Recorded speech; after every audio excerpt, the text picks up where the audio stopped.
Laura Kalbag, and I am a freelance web designer, developer-y kind of person. I do design and lots of things around it, but that is all you need to know about me. So, I'm thinking that responsive web design is the natural evolution of web design. We've started off as designers, designing for the printed book, then designing for the desktop, and now started to design for multiple devices and things like that. And we're using this amazing platform, the web, and we get to work with all these different devices. The only problem is that the web is an endless publishing platform, but all these devices are starting to restrict us and limit us because we're trying to distribute across so many different devices, trying to make our websites work in so many different ways. It's becoming a bit of a struggle. We've always known that the web needs to be flexible. We've always known that people have different screen sizes. This is why we used to design 800 by 600 web pages, and we sort of all upped it to 1024 by 768. And a lot of people have been adopting the fluid sort of web design for a very long time. So people have known about it for ages.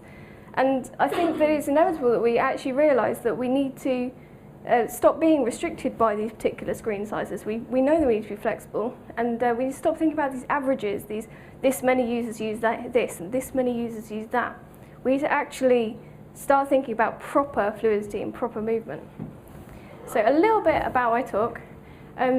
I think the technical side of responsive web design, as exciting and awesome as it is, and Peter's talk is going to be amazing, and I'm not in any way slacking it off, but I think that we've, as designers, we're often push our creative side to the back of our mind, and we concentrate far too much on the development aspect because that's the thing that's the difficult thing and stuff like that. But actually, we've stopped thinking about how do we actually design for responsive design? What's the difference? And how does all this flexibility make a difference to how our design needs to be? And so this talk is going to be completely free and completely ignorant of anything technical, any CSS and HTML, stuff like that. I might mention it like once. So don't expect any code or anything coming up on here. And also, my slides are going to be fairly interesting. It's going to be a bit like a cross between Pictionary and catchphrase. So it's fairly badly drawn, and the catchphrase element will be that sometimes they'll make sense, sometimes they might have just made sense to me, but I'm hoping these are kind of visual cues. So hopefully that'll help you remember a bit. So quickly, just before I start, so I've got a rough idea of who I'm talking to. How many people here are designers? And developers? And designer developers? And other, like writers, researchers, project managers, etc.? Yeah, one. Hardcore. Okay. So my talk is, as I said, it's completely deliberately ignorant of technical difficulties. So you might need to be designers who need to code. I'm definitely not denying that, and I completely agree that I think designers mostly need to be able to write HTML and CSS. And the problem is that I don't think that it's actually necessarily knowing the code can be helpful during the design process, because whilst you need to know the constraints, sometimes the constraints constrain you too much, and it stops you from being creative. Having to think about the CSS and the HTML, it might stop making you do the most creative and fun things that you want to do. It's about trying to forget that, trying to actually think about the content and the website and how we actually want to show it, rather than worrying too much about the technical difficulties too early on. We need to be optimistic and idealistic about it. We need to forget about IE and all that nonsense. So the first step in your project, when you come to your proposal and things like that, you need to think about whether you're going to use responsive design or not. I think if you're going to sell responsive design, you really need to be sold on responsive design yourself. You're not going to propose to a client that you use it if you're not sure that you're going to use it yourself. So why bother? A lot of people say this on Twitter all the time. What's the point? Why do we need to learn something new? Well, it is the easiest, and by easiest I mean the cheapest and the quickest and requires the fewest skills, way to accommodate a large group of users on as many devices as possible for a low budget. And I mean, if you think about the amount of people that are incrementally using all these different devices to access the web, you'd probably be a bit daft to not think about optimizing for these users. All of your websites, the success depends on users being able to use them as easily as possible, be able to read your content and things like that. there is no situation where optimizing it isn't going to help. Also, you're going to be more future friendly. The web is going to be around for a long time. It's probably going to outlive most apps, most different platforms and things like that. It's already been around for quite a long time. So if you design your website so that it can be on the web and is like agnostic of devices, then your website is more likely to be around for a long time. And this is what I mean by the device agnostic. If your website can exist on any device that has a web browser, and so many devices now that are coming out that probably don't even need a web browser, yet they've still got a web browser, you're not restricted by a platform. So that's why your website will live on. And one of the main reasons why I do responsive design is I think it's fun. I think it's good to have a challenge. We didn't join this industry to sit and be bored and do the same things day in, day out. Most of us join this industry because we like learning, we like doing new things, we like trying new stuff. So why not just jump on the bandwagon, as much of a bandwagon as it might be, and give it a go? And so the keywords and all these sort of things that come up, flexible, responsive, adaptive, so these words that people throw about, they think they're cool if they say a particular one and stuff like that.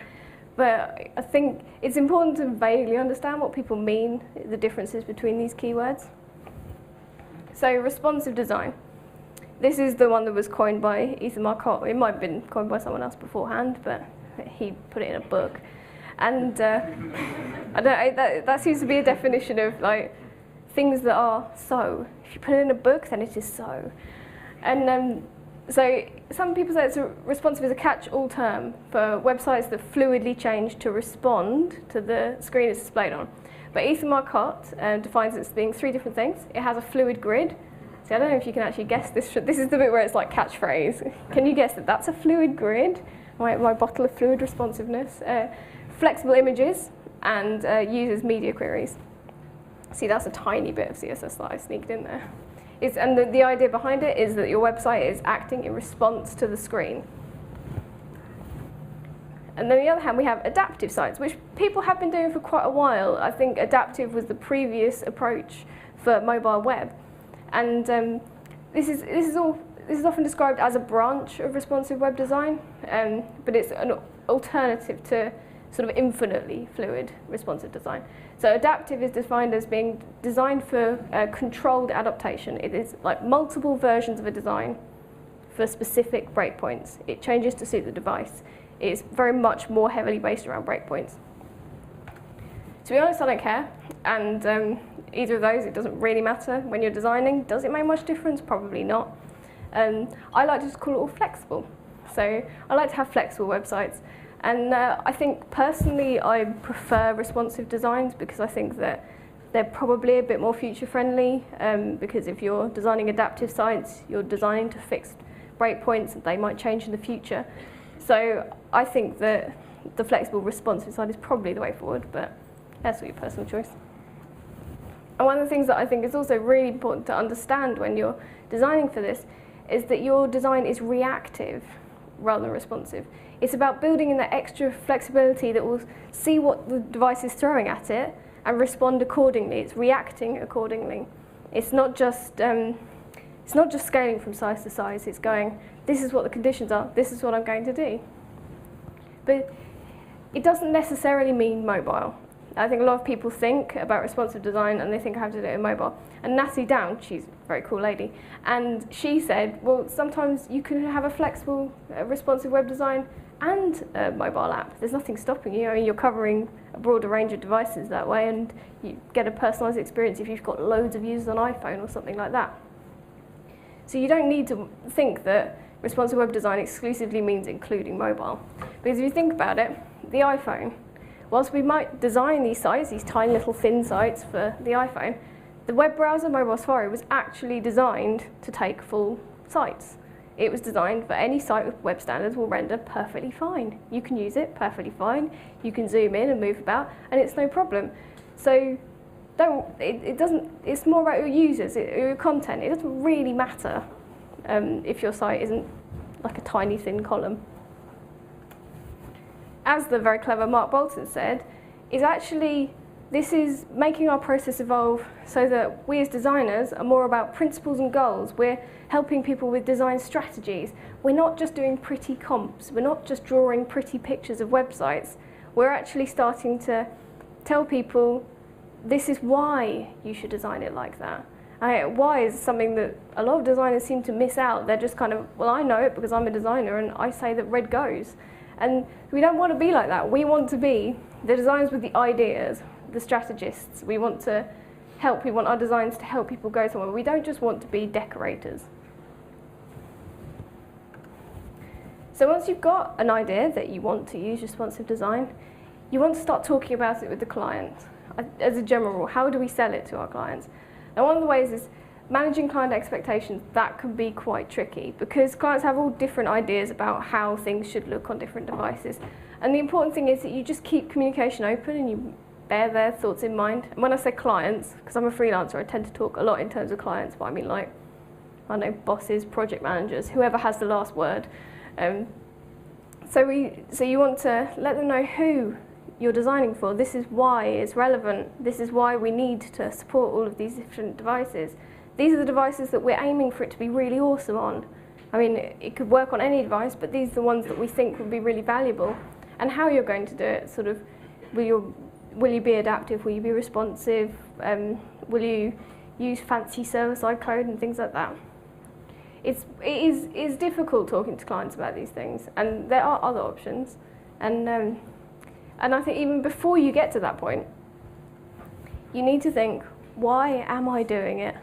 You need to sort of check yourself and meditate a while and go, why am I doing responsive web design?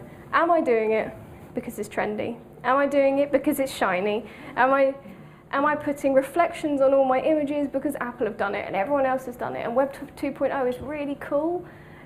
Because if you're doing it that way, well then you may as well not bother. I mean, you might impress your friends, but you're going to spend a long time doing a project that's not going to be very helpful. You're just going to be doing it to look cool and be one of the gang.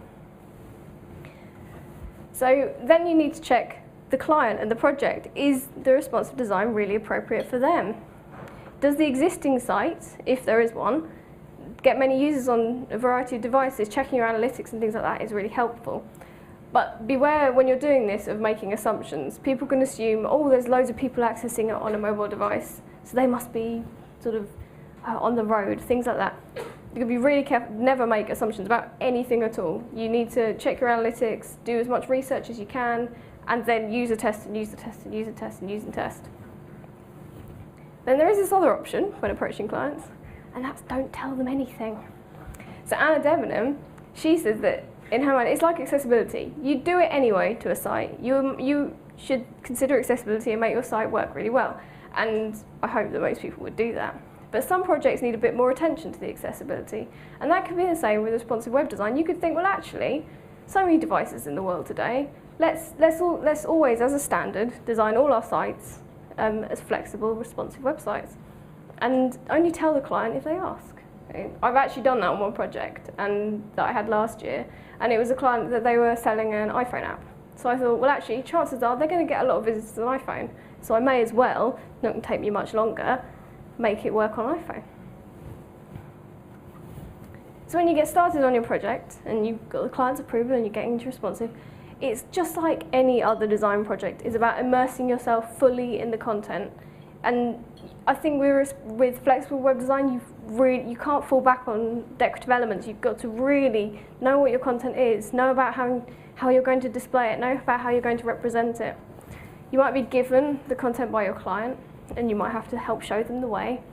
And this, I think you've got to consider that this could be part of the plan. You can't always go, right, well, once I've been given the content, then I'll do the design, which is a kind of a rule that I started bringing on myself because I didn't want to design without content. But actually sometimes you've got to give the client a push. You've got to help them get the structure that will be good for their users. And this is the kind of thing that you want to be doing at the research and planning stages, making sure you get that done, get that content so you really know what you're designing for.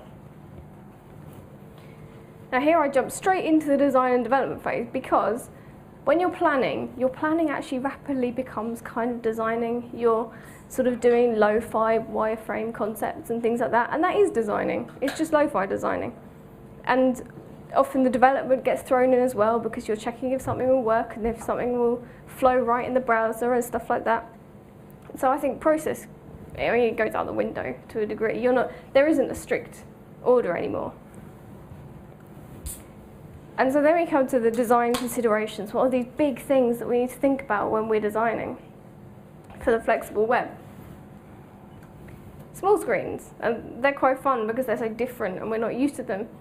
And this is what I was saying before about whatever you do, do not fall for the users on the move cliche. Any device can be used at any time. There are varying studies saying that people will sit at home on Wi-Fi watching TV and surfing the web. So they've got perfectly good connections, so you don't need to worry about that. They're not in a particular hurry, so you don't need to worry about that.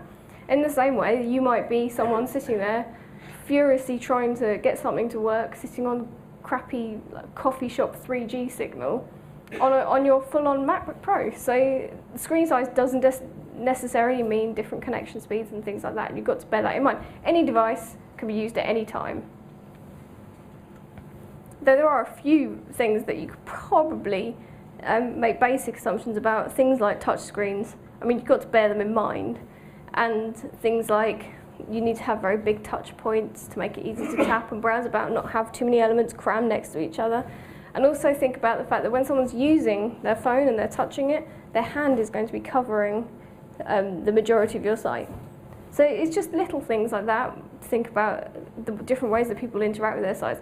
There's often people now talk about TVs, which I try to avoid thinking about websites on TVs because I think it would be horrible. But it's remote controls. How is someone going to browse your site using a remote control? So all these things, they all sort of build up. And they're all sort of small screen consideration. And hover. I mean, you can't use hover interactions on a touch screen because, have you tried hovering? It doesn't work. It's not going to pick anything up. And so don't hide anything behind hover navigation and things like that, which I don't know why people would do that anyway, because I think that would be fairly bad usability. So rather than designing for the unknown, the connection speed, the size, the sort of the shape of the device, what it is, whether it's touchscreen, things like that, design for the known. And what do we know here? We can very easily know what the screen width is. So that's a safe enough thing, always design around the screen width. It's easy enough to optimize for what you exactly know. Another thing you could think about when you're designing for the screen width is you've got to think about how far away the device is going to be for the user. So if it's a small screen width, then chances are the device is nearer because you've got to be able to read it, so it's going to be fairly close to you. Whereas if it's larger, it's probably going to be quite far away from you. If any of you use an iMac, you don't sit that close to your iMac because that's a whopping great big screen, isn't it? And I mean, if you're sitting like that against an iMac, you probably need glasses. There you go. So content, it should be arranged accordingly to the size of the screen. It's much easier to browse a lot of content on a large screen. I think that's fairly obvious. And small screen users are likely to appreciate more navigation to help them get about and sort of understand your content, because that's a lot of scrolling, going down like that with a tiny little viewport with all that text. Now, I get bored of just going like this, trying to find something, and I'm completely guilty of designing sites like that on mobile as well. You think, oh, it'll load, that will be fine, but you're trying to get to the bottom, it drives you mad. And this is why when you're designing, thinking about the content hierarchy is so important, and this is why you need the content, because on small screens, you want to see the most important information first. So you want to choose what's your king of content and the order in which, how important it is, and then you can arrange it accordingly on screen so that when you've got a big screen, you can have that king of content right at the top and then arrange the other stuff underneath. Whereas when you're on a small screen, you've got that king of content right at the top. And that's quite a big thing, branding versus navigation. Which do you have at the top of a small screen? I think they are the two things that are most important when you arrive on a site on such a small screen, is where you are. You want someone to know, I mean, let alone what page you're on, but whose site is this? So that's the branding part, and also which way to go next, so your navigation, and they are both important. And I would generally say that I'd probably put the branding at the top, because knowing where you are is quite important. If you came off Twitter or somewhere like that, you might not necessarily know. And branding is important. People want to know who they're browsing with. You want them to know who they're browsing with. And then navigation. Navigation, I mean, you can have a skip link to the bottom or a link at the top and things like that. And that's where Brad Frost's, I don't know why it's so far away, but that's why Brad Frost's site's really good. He's listed about 6 different responsive navigation patterns, all the different ways of doing them. They've all got pros and cons and long lists of cons, and it's mostly choosing the best of the 6 evils, but it still is the best that we've got at the moment. Another thing that people are very guilty of when they're thinking about small screen design is, what do you throw away? And if you're thinking that, you're thinking wrong, because if you're considering throwing this content away for small screen, why are you even using it in the first place? I mean, nothing's going to frustrate a user more than if they're used to viewing your site on a big screen, and then they go to your small screen there and happen to just be on mobile at some point, and they can't find what they're looking for because you've taken it away, because you thought, oh, they're on small screen, they won't care about that. So just don't do that. If you're cluttering your content, take it out or put it somewhere else. Just don't take away things and where people expect them to be, because you're only going to frustrate people doing that. But what I do think you can get rid of is excess decorative elements. And I'm a maximalist designer. I like sticking all kinds of crap in there. I like textures, I like nice patterns, I like loads of different layering colours and things like that. And I really have to rein myself in when I'm doing this kind of design, because you can see very clearly, if you put loads of crap around the outsides of your text and your images and things like that, you are going to make it harder to read. You are going to obscure the content, which is really what it's about. It's not about showing off your fancy designer skills, how good you are at Photoshop. It is about the content. And so I think we kind of need to drop a bit of ego and embrace the nice, clean, modern design styles. The thing with larger screens is that you've got so much space, it's a luxury. So the design isn't so much a problem. I mean, most of us are fairly in tune with designing for desktop-sized screens and things like that. But what we've got to try and think about, one of the big challenges on the larger screens, is thinking about how our large screens relate to our smaller screens. So it's about creating a unified design. You want your site to feel like it's the same site across the screens. You don't want it to be so dramatically different. So it's about thinking, what do you make the same on your sites, and what do you make different across the different screens? So what will unify them, and what will differentiate them? And I think the best way of doing this is through a design system. I think this is my winner for obscure slide, because I mean, I was like, system, what on earth do I do when I say system? Solar system. I thought a solar system would be a bit of fun. And design systems might sound like very highly involved, sort of nerdy designer kind of things to do, but actually we kind of do this already in our heads. When we're designing, we think, oh, well, I'm making this header this colour, so all the other headers will be that colour. We kind of keep it in our minds, but we never actually formalise it or put it on paper. So in design systems, when we're talking about the things that unify our designs, I say that the big one that can really help is colour. So you'll probably have a brand colour, maybe a couple of brand colours. A few brand colours are better, because a few brand colours will separate your red site from another red site. Whereas a few different ones, your colour palette will be a lot more sophisticated and will separate it. And then a colour is an instant way for you to tell when someone looks at your website, be it on a very small screen or a very large screen, these are the same sites, because they got the same colours. And of course the biggie is typography. With so much content and we've got text and we're throwing away all those excess decorative elements and we're just down to the lovely clean content, typography is really important. And you can use it to create a consistent unity across your designs, because you're using the same font family, so now we can use nice fonts and things like that. We can use the same font on every design, and that will create your brand feeling. And also with the font size and the line height, if you keep those consistent, so I don't mean the same font size as each screen, but the ratio between them, the proportions between the font size and the line height, and the proportions between the font size for your header and the font size for your paragraph text. If you keep those consistent, you're creating a system, a feel, that will echo across your different designs and will make you feel like it's the same site. It's all part of your design system. So the thing that people mostly think about when they think about design systems is the modules of content, and how you'll use those and reuse them across the site.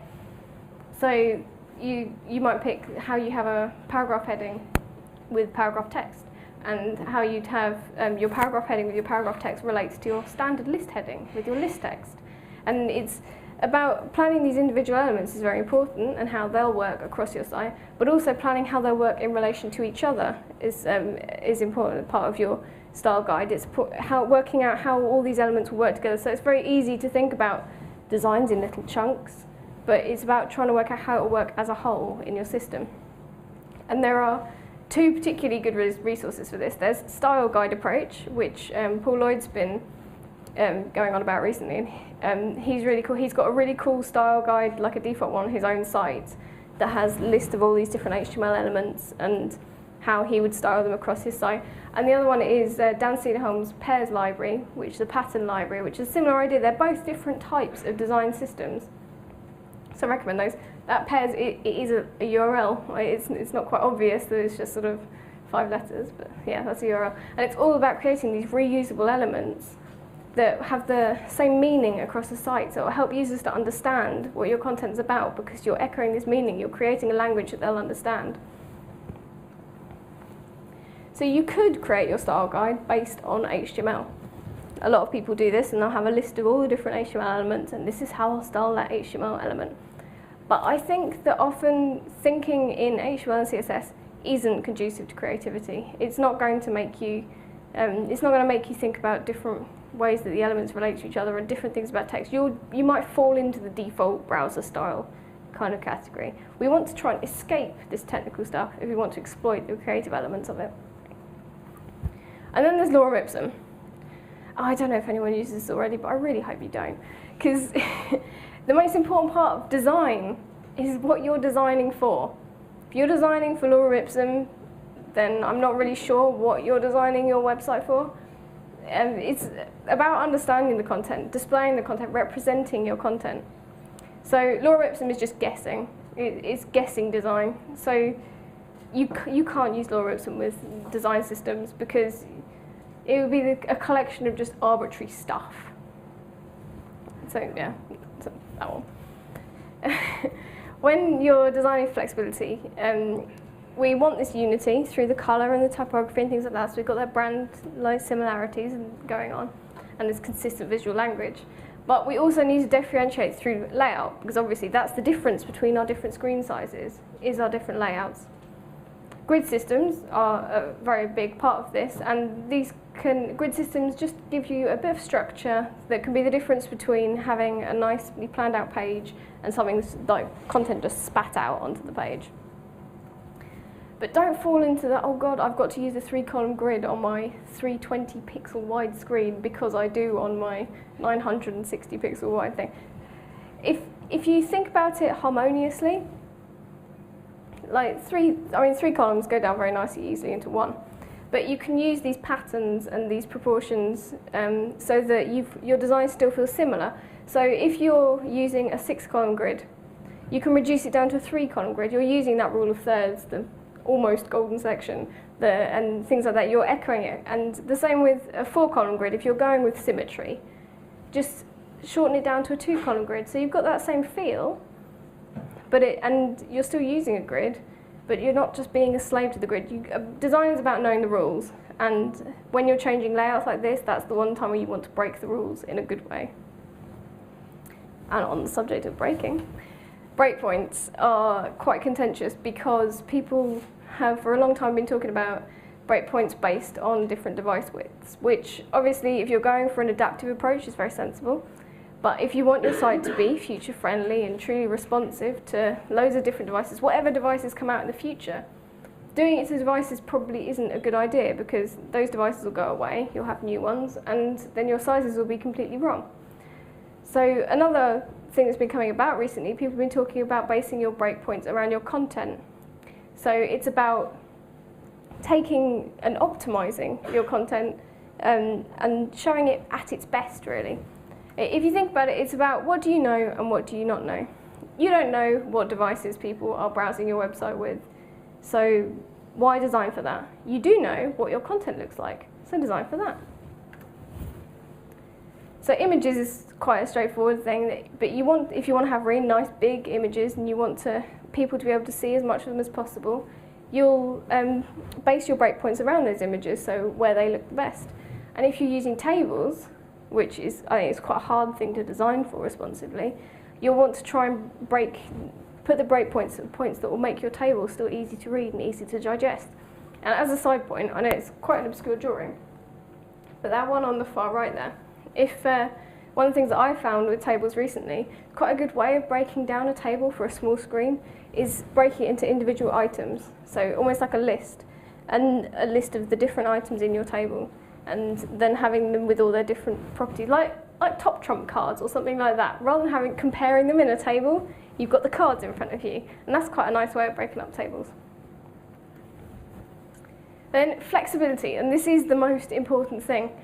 So one of the great ways of getting the flexibility into your design is you can use major and minor breakpoints.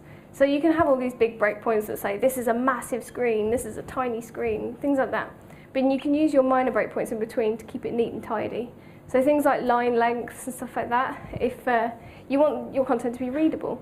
And if you've got a really big screen, you don't want to be reading sort of, I don't know, maybe 100 words along a screen. I mean, you're going to be there like going like this, it's going to be really difficult to concentrate. So using minor breakpoints can really help because readability can change so quickly from just the slightest change in screen width.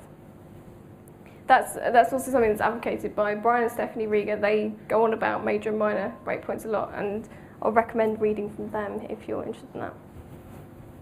So process. We are moving away from this more print-based workflow of mock-up, feedback, iterate, produce it. And for a while we have been sort of mocking up stuff and making it and things like that at the same time and then getting feedback. And this is more of a continuation of that. We do need to mock up and produce at the same time, so we have an idea of, because it's like live mock-ups and things like that, and getting the feedback to help feed our live mock-ups. And going back around, it's not about hiding your content and your design away from people and then suddenly going, ta-da, don't you like it? And then going, no, and you've wasted loads of time.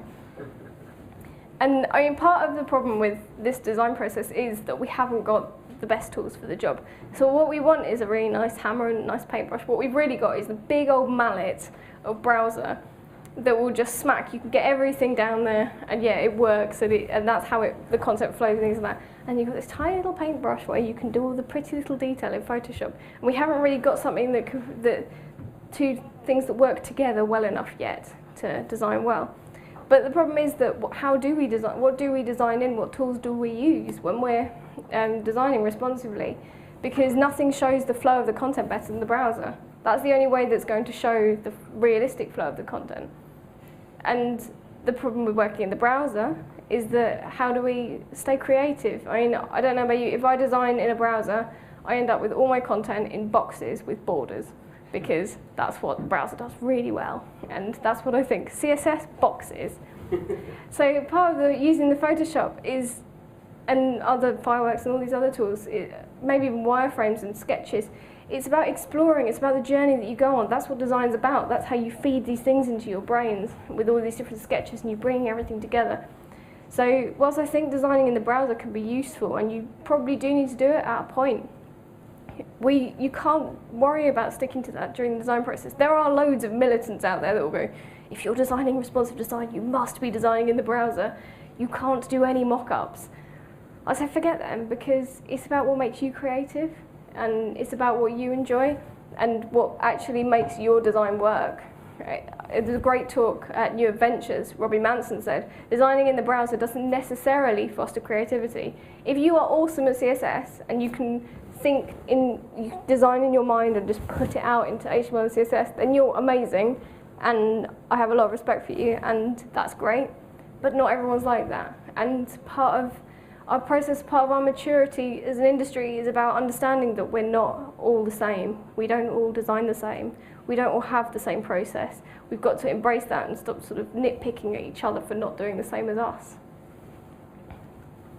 And another thing that people say is that mobile first. Well, you've got to develop mobile first, you've got to design mobile first, and things like this. And I think that that's not necessarily true either. And I quite like designing desktop first, or big screens first. But that doesn't necessarily mean that I don't have in my mind the mobile screen as I'm designing for larger screens. And the other way around also applies. If you're designing a mobile thing, you might be thinking, how will this work as you're designing it? I mean, you don't lock yourself down into, right, I'm in full screen mode now, I will only design for large screens. And you don't lock yourself into small screen mode, so it's not worth thinking about, like worrying about just do which comes first. Do which comes easiest to you, which inspires you the most. Or even which presents you with the most problems. That might be quite a good option. Start with the problems that you need to solve. And when you're designing these graphics and things like that, it's quite nice to work with mock-ups side by side. So you can help get that unified feel. You can see how everything's going to feel across the different screen sizes. And then you fall into the trap of, do I create a million mock-ups for every different breakpoint? And no, I mean, you'd be quite mad to do this. I think that fixed mock-ups can work really well if you're showing different ways that your design system can be interpreted at particular breakpoints. So it's almost like examples or snapshots. This is how my design system's going to work. So maybe, I think if you start getting to more than 3 or 4 different size mock-ups, then you're probably falling into a black hole of doom.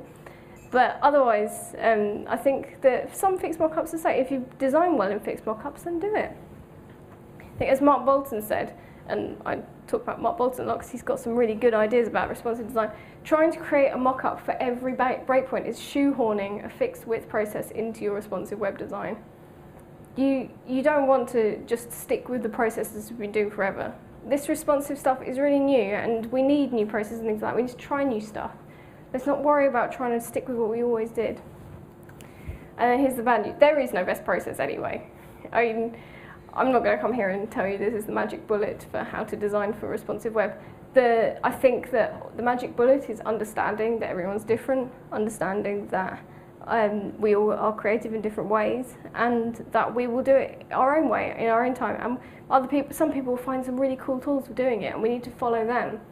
But you don't need to worry about doing it right, because there is no right way.